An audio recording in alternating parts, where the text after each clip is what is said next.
करने के लिए आपको लिए चलते हैं इस वक्त सीधे मुख्यमंत्री योगी आदित्यनाथ एक खास कार्यक्रम आज की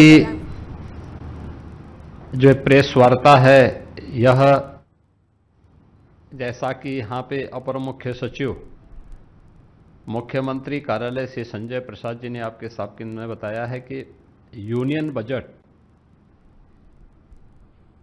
के बारे में देश की इकोनॉमी और देश की सबसे बड़ी आबादी के राज्य उत्तर प्रदेश पर इसका क्या असर पड़ने जा रहा है, इस पर मैं इस विशेष प्रेस वार्ता के माध्यम से आपका ध्यान आकर्षित करने का प्रयास करूंगा।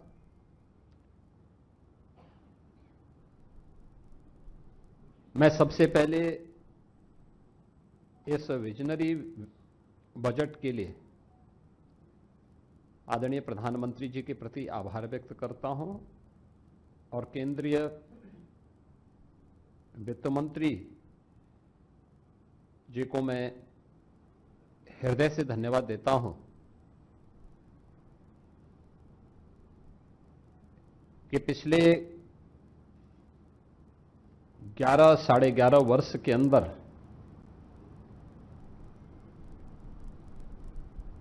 हमने आदरणीय प्रधानमंत्री जी के नेतृत्व में जो यात्रा तय की है, उसकी बदौलत जो नीतियां तय हुई, योजनाएं केवल कागजों तक सीमित नहीं होंगी बल्कि जमीनी धरातल पर उसका इंपैक्ट होगा। आज उसी का परिणाम है कि 11 वर्ष में 25 करोड़ से अधिक की आबादी गरीबी रेखा से उबर करके आत्म गौरव के साथ भारत की प्रगति में अपना योगदान दे रहे हैं। परिणाम है कि अब भारत दुनिया की तीसरी बड़ी अर्थव्यवस्था के रूप में तेजी के साथ अग्रसर हुई है। यह हर भारतीय के लिए गौरव की बात है। जब नीति स्पष्ट होती है, नियत साफ होती है, तो उसके परिणाम इसी रूप में सामने आते हैं कि तीसरी बड़ी अर्थव्यवस्था के रूप में भारत आज दुनिया में तेजी के साथ आगे बढ़ा है। पिछले 11 वर्ष में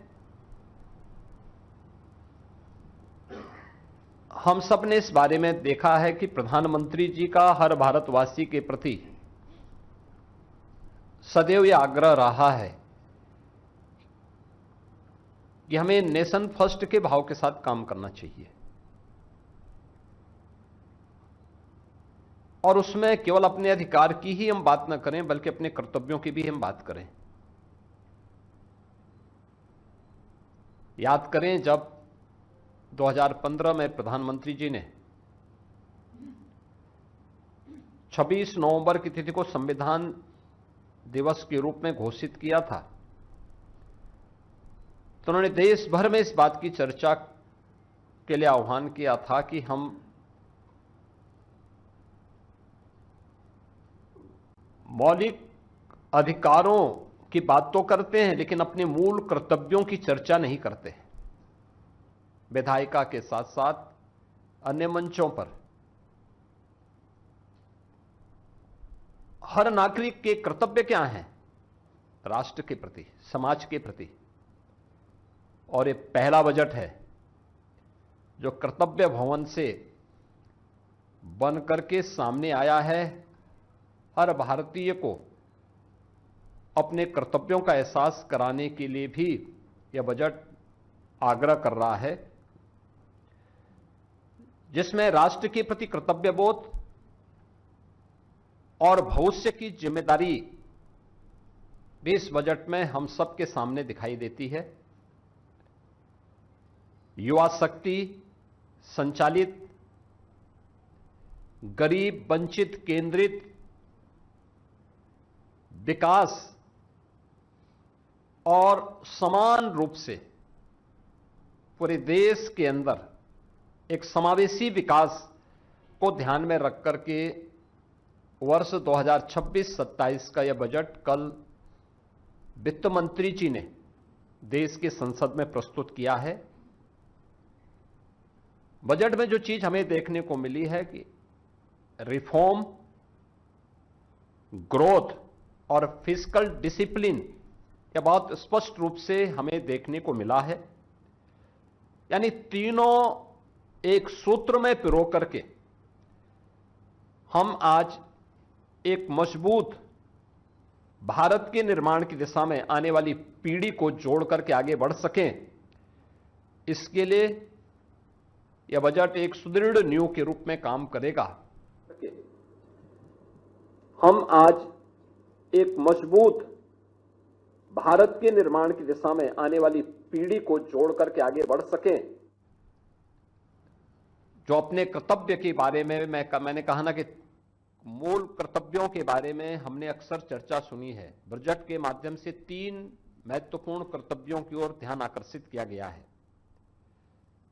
और इसमें जो महत्वपूर्ण पक्ष इसके माध्यम से हम सबके सामने आए हैं, देखने को मिले हैं कि उन सब पे भी हम लोग आगे बढ़े हैं।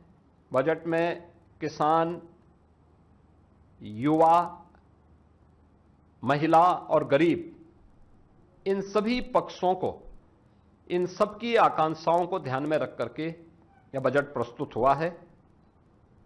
स्वाभाविक रूप से इस बजट के माध्यम से देश की सबसे बड़ी आबादी के राज्य की आकांक्षाओं की पूर्ति भी होती है। उसके लिए नई संभावनाओं के द्वार खुले हैं। इसमें मुख्य रूप से जब हम ध्यान देते हैं, सबसे पहली बात है कि 10,000 करोड़ रुपए का एमएसएमई सेक्टर के लिए बजट का प्रावधान। उत्तर प्रदेश देश के अंदर इसको लीड करता है। देश का सबसे बड़ा एमएसएमई बेस यूपी के पास है। 96 लाख एमएसएमई यूनिट यूपी के पास हैं। 3 करोड़ जो हमारी आबादी है, इस एमएसएमई के माध्यम से आर्थिक स्वावलंबन के पथ पर अग्रसर होती है। ये 10,000 करोड़ रुपए का जो एक फंड है, हमें एमएसएमई सेक्टर में, जिसको हमने ओडीओपी के रूप में, वन डिस्ट्रिक्ट वन प्रोडक्ट के रूप में प्रमोट किया है, जिसको हमने ब्रांडिंग की है, डिजाइनिंग के साथ, पैकेजिंग के साथ, एक्सपोर्ट के साथ जोड़ने का कार्य किया है। हम लोग इस बात को महसूस करते थे कि हमने ये तो किया, इसने हमारे एक्सपोर्ट को बढ़ाया, इसने रोजगार का सृजन किया, अब आगे क्या?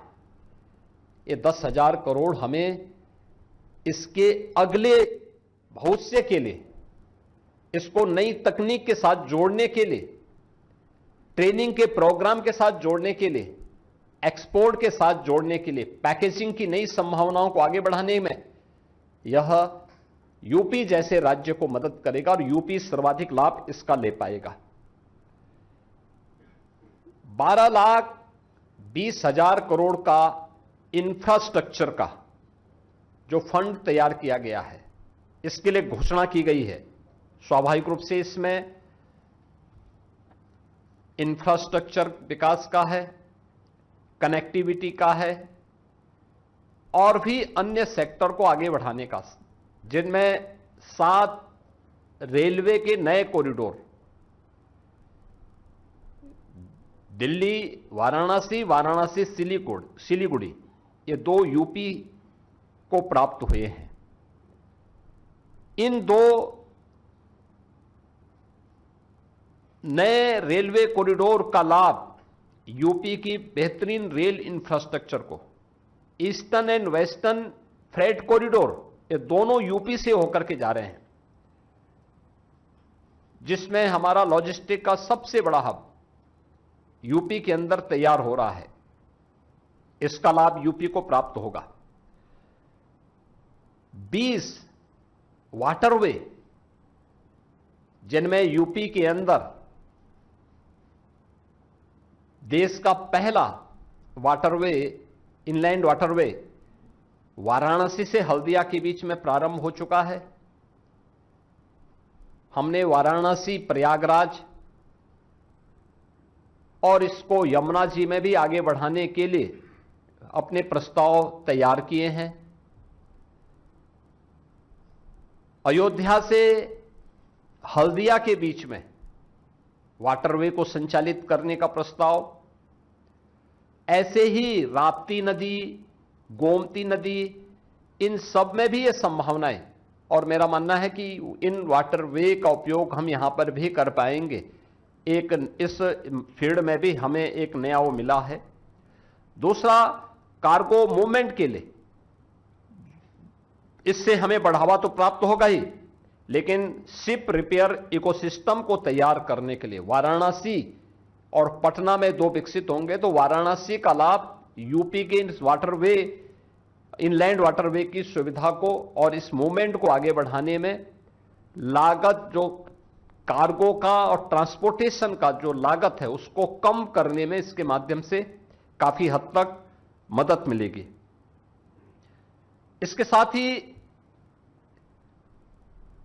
जो 7 नए हाई स्पीड रेल कॉरिडोर घोषित हुए हैं, इसके दोनों, इसमें से 2 जो मैंने पहले भी कहा यूपी के अंदर प्राप्त हुए हैं। यूपी को इसके माध्यम से हाई स्पीड रेल कॉरिडोर पर, जिसमें 300 से लेकर 500 किलोमीटर पर आवर रेलवे की स्पीड होगी, इस स्पीड को यूपी में इसका लाभ होगा।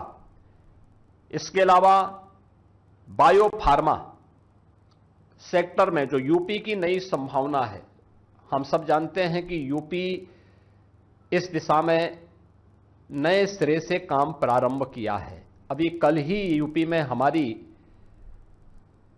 फार्मा की एक कॉन्क्लेव भी है, यानी हम इसमें पहले से काम कर रहे हैं। ललितपुर में हम लोग लगभग 1200 एकड़ क्षेत्रफल में एक नया, वहां पे हम लोग बल्क ड्रग पार्क के निर्माण की कार्रवाई को आगे बढ़ाए हैं। गौतम बुद्ध नगर के यमुना अथॉरिटी में हम लोगों ने मेडिकल डिवाइस पार्क की कार्रवाई हमारे काफी एडवांस स्टेज में है, हम उसको आगे बढ़ा चुके हैं। इस पर हमारी कार्रवाई तेजी के साथ आगे बढ़ चुकी है। लेकिन 10,000 करोड़ का जो बायो फार्मा के लिए धनराशि की व्यवस्था की गई है, एक ग्लोबल बायोफार्मा हब बनाने की दिशा में भारत को तो मदद करेगा ही। यूपी जैसे राज्य जिनके पास पूरा होमवर्क है और जिसने इस पर तेजी के साथ अपनी कार्रवाई को आगे बढ़ाया है, और कल ही हमारा यहां पे फार्मा कॉन्क्लेव भी है, जिसमें देश भर से इस फील्ड के स्टेक होल्डर लखनऊ में उपस्थित हो रहे हैं। यह हमें एक नई सुविधा आगे बढ़ाने के लिए मदद करेगा। भारत को एक डाटा सेंटर हब के रूप में स्थापित करने की दिशा में जो एक नए कदम बढ़ाने की दिशा में कार्य किए गए हैं, यह एक नई दिशा में हमें आगे बढ़ाएगा। खासतौर पर 22,000 करोड़ रुपए से अधिक के जो प्रदेश के अंदर हम लोग डाटा सेंटर की स्थापना का कार्य कर रहे हैं। यूपी के अंदर काफी बड़े पैमाने पे डाटा सेंटर के निर्माण की कार्रवाई तेजी के साथ आगे बढ़ी है। अब तक उत्तर प्रदेश ने इसमें 700 मेगावाट क्षमता के डाटा सेंटर यूपी में स्थापित किए हैं, और भारत सरकार ने इसके हब के रूप में स्थापित करने के लिए जो धनराशि आरक्षित की है, यह हमें काफी हद तक मदद करेगी। महात्मा गांधी ग्राम स्वराज योजना भी लॉन्च की गई है। आप सब जानते हैं कि देश के अंदर सबसे अधिक ग्राम पंचायतें यूपी के पास हैं। रूरल पॉपुलेशन देश के अंदर सबसे अधिक यूपी जैसे राज्य में निवास कर रही है। स्वाभाविक रूप से इसका लाभ हमें प्राप्त होगा। अगर यूपी के अंदर हम रेवेन्यू विलेजेज की संख्या ही देखें तो 1,05,000 से अधिक हमारे पास रेवेन्यू विलेजेज हैं। स्वाभाविक रूप से महात्मा गांधी ग्राम स्वराज योजना का लाभ यूपी को प्राप्त होगा। ग्रामीण उत्पादों को ग्लोबल मार्केटिंग नेटवर्क से जोड़ने में इससे मदद मिलेगी। जो हमारे कारीगर हैं, उनके उत्पाद हैं, उनको बेहतर मूल्य प्राप्त होगा। स्थानीय स्तर पर विकसित भारत जी राम जी के माध्यम से मार्केट विकसित करने में मदद मिलेगी। इसके माध्यम से उत्तर प्रदेश के अंदर जो 2.5 लाख बुनकर हैं, उनके लिए गांवों के जो उद्योग हैं, खासतौर पर हमारा एमएसएमई सेक्टर बहुत बड़ा ऐसा है जो ग्रामीण क्षेत्र में काम करता है।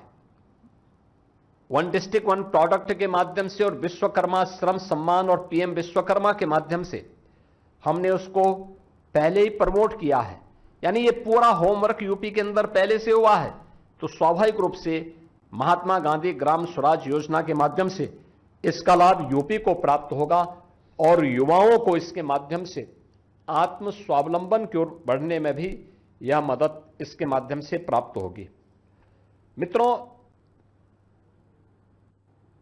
ग्राम स्वराज योजना के माध्यम से इसका लाभ यूपी को प्राप्त होगा और युवाओं को इसके माध्यम से आत्म स्वावलंबन की ओर बढ़ने में भी यह मदद इसके माध्यम से प्राप्त होगी।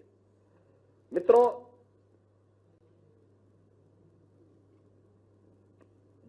इस बजट में लॉजिस्टिक के लिए भी काफी बड़ी संभावनाएं हैं और उसके हब के रूप में गौतम बुद्ध नगर, कानपुर के साथ ही वाराणसी को, क्योंकि देश का पहला वाटरवे यह वाराणसी से हल्दिया के बीच में प्रारंभ हुआ है। तो मल्टी मॉडल लॉजिस्टिक हब के रूप में वाराणसी को डेवलप करने की कार्रवाई को इससे गति मिलेगी और हमें वहां पर इन सभी चीजों को आगे बढ़ाने में इसके माध्यम से यूपी को प्राप्त होगी। यूपी के अंदर महिला कार्यबल को पिछले 9 वर्ष के अंदर हमने तेजी के साथ आगे बढ़ाया है। यानी जो पहले 12% था, आज 36% महिला कार्यबल यूपी के अंदर अलग अलग सेक्टर में कार्य कर रही है।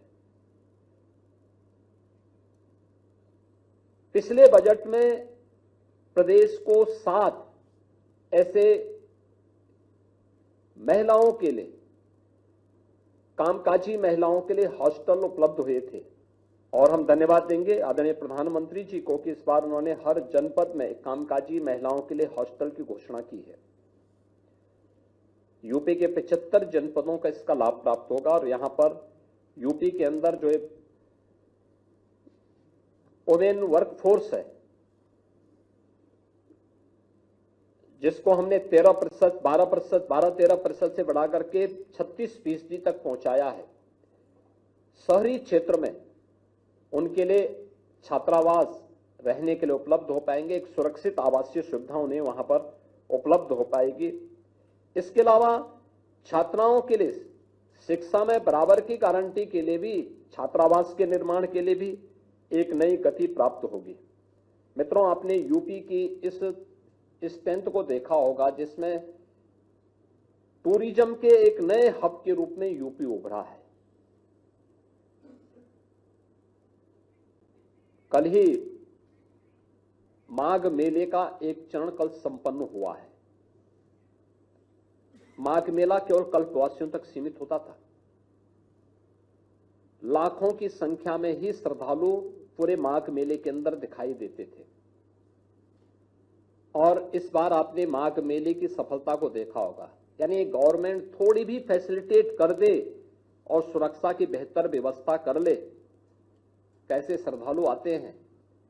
आपने देखा होगा पौष पूर्णिमा के दिन 1 करोड़ के आसपास श्रद्धालुओं ने स्नान किया था। मकर संक्रांति के दिन ये संख्या बढ़कर के 2.5 करोड़ तक पहुंची थी।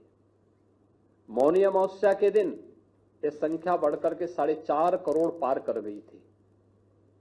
वसंत पंचमी के दिन ये संख्या 3.5 करोड़ से ऊपर पहुंची थी और कल माघी पूर्णिमा को प्रयागराज में 2 करोड़ 10 लाख से अधिक श्रद्धालुओं ने, कल्पवासियों ने और पूज्य संतों ने त्रिवेणी में स्नान किया। यानी ये यूपी की संभावना है। गवर्नमेंट थोड़ा भी फैसिलिटेट करे और सुविधा सुरक्षा की उचित व्यवस्था कर ले तो कैसे हर एक केंद्र टूरिस्ट डेस्टिनेशन के रूप में स्थापित हो सकता है।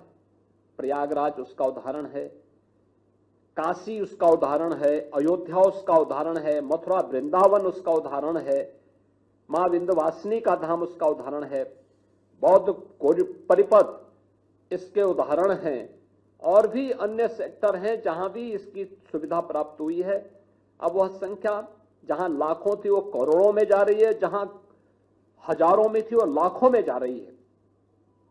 हम धन्यवाद देंगे आदरणीय प्रधानमंत्री जी को और केंद्रीय वित्त मंत्री जी को कि इस बार उन्होंने 15 आर्कोलॉजिकल साइट्स को डेवलप करने के लिए बजट में प्रावधान किया है, जिसमें 2 ऐसे साइट्स यूपी के हैं जिनमें एक सारनाथ वाराणसी का और दूसरा हस्तिनापुर मेरठ का। ये भी 2 महत्वपूर्ण केंद्र जो आर्कोलॉजिकल साइट्स हैं, इनको डेवलप करने की दिशा में हमें मदद मिलेगी। इसके अलावा अन्य साइट्स जो भी इस प्रकार के होंगे, जो पौराणिक हैं, ऐतिहासिक हैं, इनको उसी तर्ज पर विकसित करने की दिशा में हमें एक सहायता मिलेगी और टूरिज्म को इसके माध्यम से और गति देने के लिए हमें इसके माध्यम से एक मदद मिल पाएगी। उत्तर प्रदेश के अंदर नोएडा हो, ग्रेटर नोएडा हो, यमुना अथॉरिटी हो, या यूपी के अंदर अन्य कार्य, सेमीकंडक्टर के एक नए हब के रूप में हम यूपी उभर रहा है। कल के बजट भाषण में माननीय वित्त मंत्री जी ने सेमीकंडक्टर पार्क से की जो घोषणा की है, यूपी इसका लाभ लेगा, क्योंकि देश के अंदर जिन 3 राज्यों ने अब तक इसमें अच्छा कार्य किया है उनमें से यूपी भी है। यूपी के अंदर पहले से ही कई प्रस्ताव प्राप्त हुए हैं, हमें इसके माध्यम से इसे आगे बढ़ाने में मदद मिलेगी। देश के अंदर टूरिस्ट गाइड को प्रोत्साहित करने के लिए भी जो कार्य प्रारंभ हुए हैं, 10,000 टूरिस्ट गाइड के प्रशिक्षण और उनके स्किल अप करने की दिशा में जो कार्य प्रारंभ होंगे, ये देश के अंदर अलग अलग पर्यटन केंद्रों में इसकी रैंकिंग जारी हुई है। यूपी के कई पर्यटन केंद्र इसके लिए हम लोगों ने तैयार किए हैं। स्वाभाविक रूप से युवाओं को व्यापक पैमाने पर रोजगार का सृजन इसके माध्यम से प्राप्त होगा। वैसे भी यूपी इस दिशा में एक नई स्थिति को प्राप्त कर सकता है। खासतौर पर जब हम इसकी बात करते हैं तो यूपी के अंदर इलेक्ट्रॉनिक मैन्युफैक्चरिंग की दिशा में अगर हम देखेंगे तो यूपी ने इसमें बहुत अच्छी स्थिति पैदा की है। देश के अंदर मोबाइल मैन्युफैक्चरिंग की बात जब हम करते हैं, देश का कुल प्रोडक्शन का 55% अकेले यूपी के अंदर मैन्युफैक्चर हो रहे हैं, इसके प्रोडक्शन यूपी के अंदर होते हैं। इलेक्ट्रॉनिक कंपोनेंट का 60% कंपोनेंट का मैन्युफैक्चरिंग यूपी कर रहा है। स्वाभाविक रूप से यूपी के अंदर अगर हम इलेक्ट्रॉनिक मैन्युफैक्चरिंग की बात करते हैं तो 2 लाख करोड़ का इलेक्ट्रॉनिक मैन्युफैक्चरिंग अकेले यूपी कर रहा है आज के दिन पे। तो यह इसका लाभ यूपी को प्राप्त होगा और यूपी इसमें एक नए रूप में केंद्र सरकार की इस योजना का लाभ लेने में सफल होगा। 5 लाख की आबादी के शहरों के खास इंफ्रास्ट्रक्चर के लिए भी बजट में घोषणा की गई है। हमारे पास 762 अर्बन बॉडीज हैं और इनमें से 225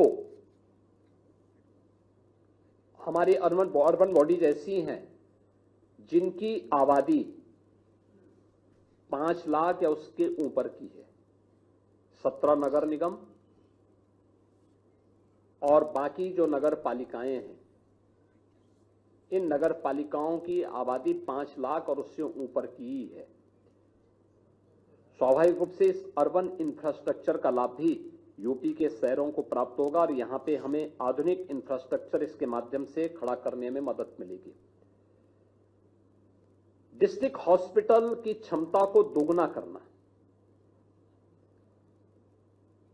यूपी के अंदर हम 1 डिस्ट्रिक्ट 1 मेडिकल कॉलेज के लक्ष्य को प्राप्त करने की दिशा में आगे बढ़े हैं। ये डबल इंजन सरकार ने हेल्थ इंफ्रास्ट्रक्चर में पिछले 8-9 वर्षों में जो कार्य किया है उसका लाभ यूपी का नागरिक ले रहा है।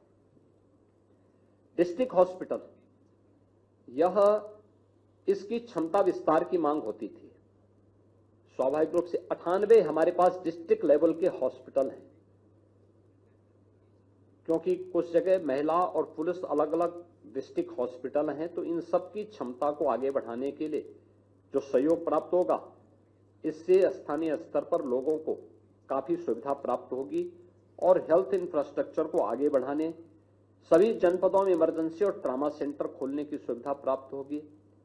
जो गोल्डन आवर है, उस गोल्डन आवर में अक्सर ट्रामा सेंटर के अभाव में बहुत सारे लोगों की जान जाती है, ये उसमें मदद करेगी और गोल्डन आवर का लाभ हम लेने में इसके माध्यम से उसके माध्यम से आम नागरिक को उसके माध्यम से मदद मिलेगी।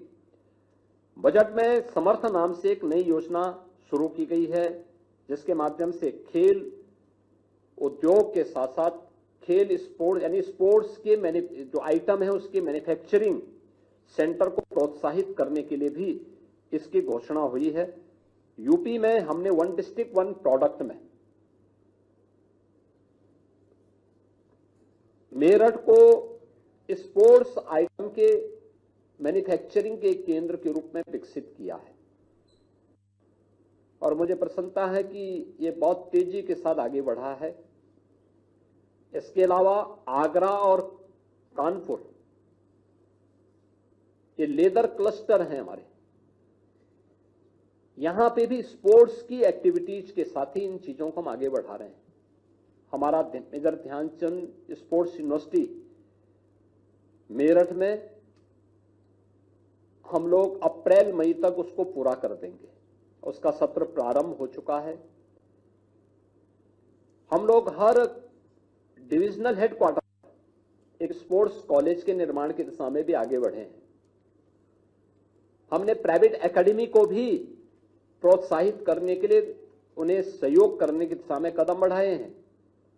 स्वाभाविक रूप से ये समर्थ नाम की जो स्कीम है, इस स्कीम का लाभ यूपी को एक बड़े स्पोर्ट्स आइटम के मैन्युफैक्चरिंग के एक हब के रूप में स्थापित करने में इससे हमें मदद मिलेगी।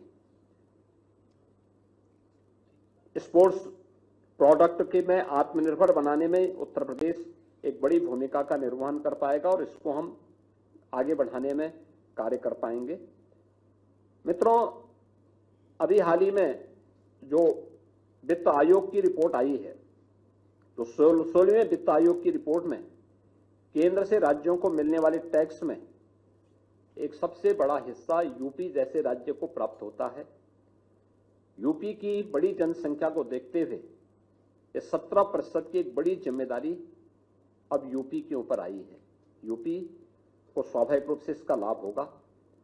इसके साथ ही मेडिकल टूरिज्म के और एलाइड हेल्थ के माध्यम से यूपी को उसके मेडिकल हब के रूप में स्थापित करने, इसके माध्यम से नए रोजगार के सृजन करने, 5 all India institute of Ayurveda की स्थापना की जो घोषणा की गई है, हम लोगों ने पहले से ही यूपी के लिए, वाराणसी के लिए इसकी डिमांड पहले से ही हम लोगों ने की है और मेरा विश्वास है कि यूपी को, वाराणसी को आयुर्वेद के लिए, क्योंकि भगवान धन्वंतरी का जन्म काशी में ही हुआ था, तो काशी से इसको आगे बढ़ाने में हमें मदद मिलेगी और यूपी के अंदर पिछले 8-9 वर्षों के अंदर हेल्थ इंफ्रास्ट्रक्चर को आगे बढ़ाने में जो मदद मिली है डबल इंजन सरकार के समय में,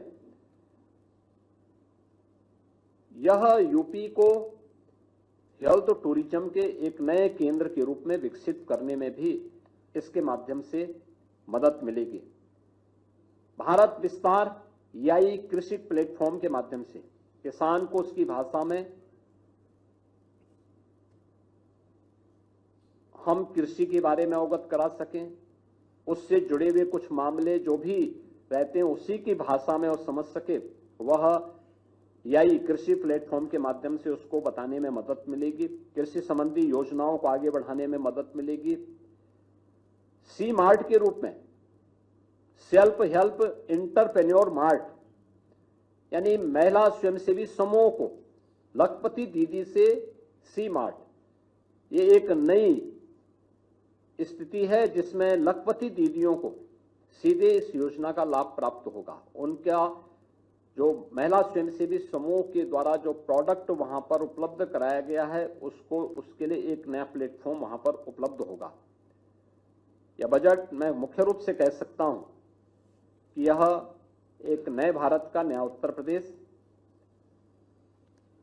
और नए भारत के नए उत्तर प्रदेश में आज सड़क भी है और उसकी स्पीड भी है, निवेश भी है और विश्वास भी, पहचान भी है और उस पर एक आत्म गौरव का भाव भी, शासन भी है और उसका एक निर्णायक नेतृत्व भी है।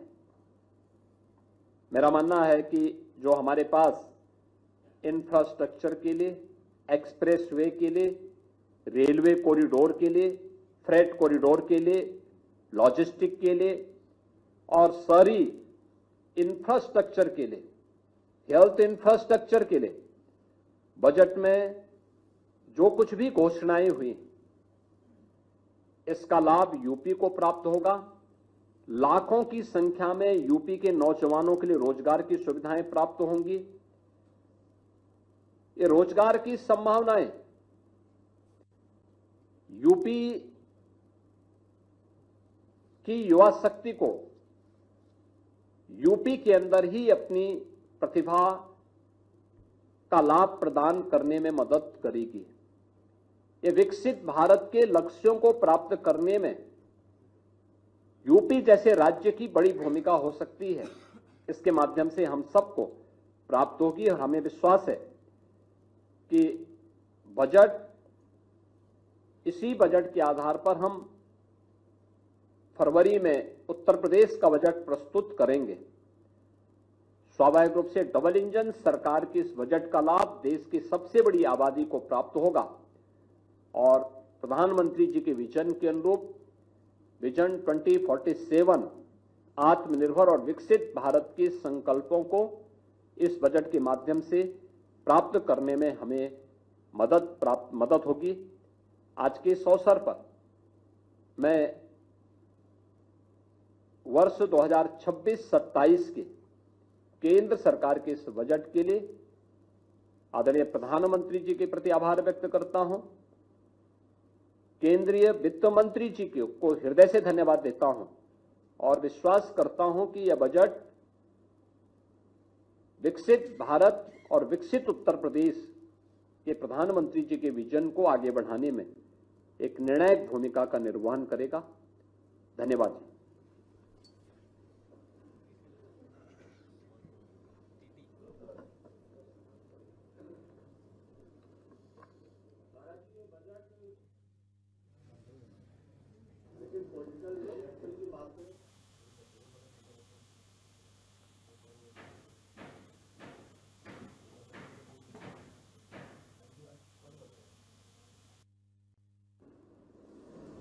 एमएसएमई सेक्टर में कार्य करने वाला जो गरीब है, जो लाखों लखपति दीदी सी मार्ट के माध्यम से लाभान्वित होंगे, जो युवा आधुनिक infrastructure, MSME sector, semi conductor, EI technology के माध्यम से लाभ प्राप्त करेगा, मेडिकल के हब के रूप में विकसित होने की संभावनाओं के साथ और रोजगार की नई संभावनाओं के साथ लाभ प्राप्त होगा, वह यूपी का युवा होगा।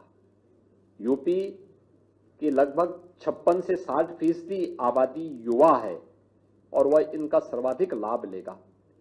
हमें याद रखना होगा कि जो लोग इस बारे में बात करते हैं उनसे पूछा जाना चाहिए कि डबल इंजन की सरकार ने देश के अंदर 25 करोड़ लोगों को और यूपी के अंदर 6 करोड़ लोगों को आत्मसम्मान और आत्मगौरव के साथ आगे बढ़ने के लिए आगे बढ़ाया है, वो आत्मगौरव के साथ आगे बढ़ा है। आखिर यह कार्य उन्होंने अपने समय में क्यों नहीं किया? आखिर पीडीए तब भी रहा होगा, लेकिन उस पीडीए की चर्चा तब क्यों नहीं थी? तब केवल परिवार की चिंता क्यों थी? तो पीडीए तो बहाना है, असली लक्ष्य तो, असली निशाना तो केवल परिवार है कि परिवार के लिए कैसे हम लोगों को गुमराह कर सके। इसलिए यह हमारा राष्ट्र रूपी परिवार के लिए विजन लेकर के प्रधानमंत्री जी आए हैं, पूरे देश को एक परिवार के रूप में मान करके, और गरीब का हित हो, यह हमारा लक्ष्य है। नौजवान, युवा, अन्नदाता, किसान, इन सबके उत्थान के लिए कार्य किया जा सके। देश में आधुनिक इंफ्रास्ट्रक्चर पैदा हो, इंफ्रास्ट्रक्चर बने, और उसके माध्यम से हम विकसित भारत के लक्ष्यों को प्राप्त कर सकें, आत्मनिर्भर भारत और विकसित भारत के लक्ष्यों को प्राप्त कर सकें। ये विजन है, और वही विजन बजट के माध्यम से देखने को मिल रहा है। स्वाभाविक रूप से जो विजन लेस हैं, जिनके पास भविष्य की कोई योजना नहीं है, वे लोग इस प्रकार के अनर्गल बातें करेंगे।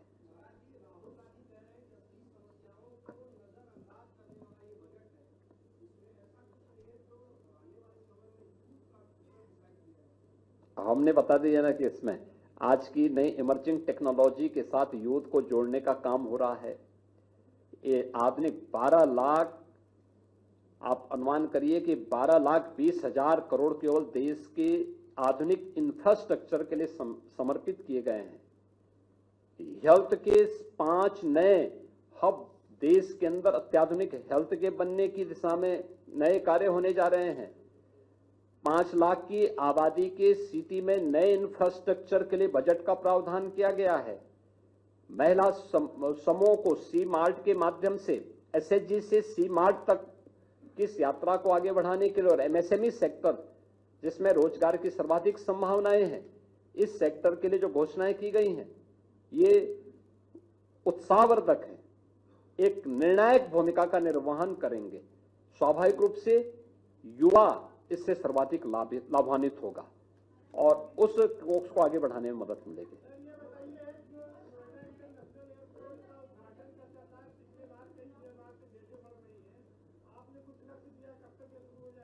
देखिए, हमारा तैयार है, एयरपोर्ट पूरी तरह तैयार है। उसमें इस एयरपोर्ट के लिए एरोड्रम लाइसेंस की कार्रवाई फाइनल स्टेज में है। मेरा मानना है कि हम लोग इस महीने आदरणीय प्रधानमंत्री जी के कर कमलों से हमारा प्रयास होगा कि इस एयरपोर्ट का हम लोग उद्घाटन करवा दें। काफी बड़ा आया है देश की रक्षा आवश्यकताओं की पूर्ति के लिए और डिफेंस मैन्युफैक्चरिंग कॉरिडोर। मैं धन्यवाद दूंगा आपको कि मैं इस बात को भूल गया था, लेकिन डिफेंस मैन्युफैक्चरिंग कॉरिडोर के लिए यूपी में 6 नोड हमारे विकसित हो रहे हैं।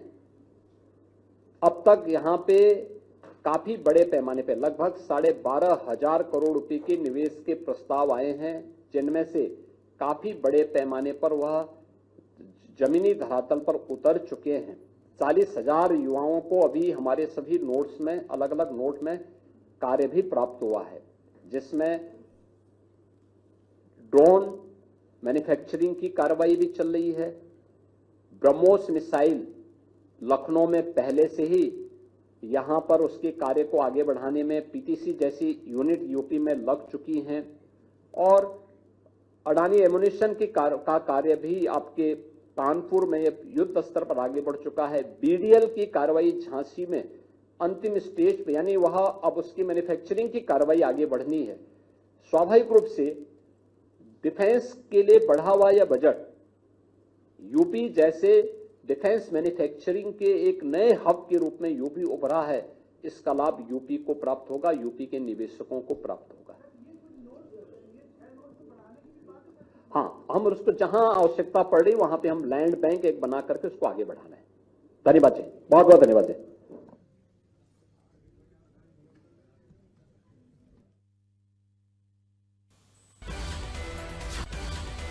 सीएम योगी को सुन रहे थे आप। प्रेस कॉन्फ्रेंस मुख्यमंत्री की ओर से की गई है बजट को लेकर। बजट पर सीएम ने प्रेस कॉन्फ्रेंस करी और तमाम बड़ी बातें कही और खास तौर से तारीफ करते हुए बजट की सीएम नजर आए हैं। बजट के लिए प्रधानमंत्री मोदी को धन्यवाद। योजनाओं का धरातल पर असर होगा, ये सीएम योगी ने कहा। केंद्रीय बजट बहुत विजनरी है, ये भी सीएम योगी की ओर से कहा गया। योजना कागज तक सीमित नहीं रहेगी। तो बजट को लेकर सीएम योगी की प्रेस कॉन्फ्रेंस। बजट पर सीएम योगी ने प्रेस कॉन्फ्रेंस कर प्रधानमंत्री का आभार प्रकट किया। योजनाओं का धरातल पर असर होगा, ये सीएम की ओर से कहा गया। केंद्रीय बजट बहुत ही विजनरी है।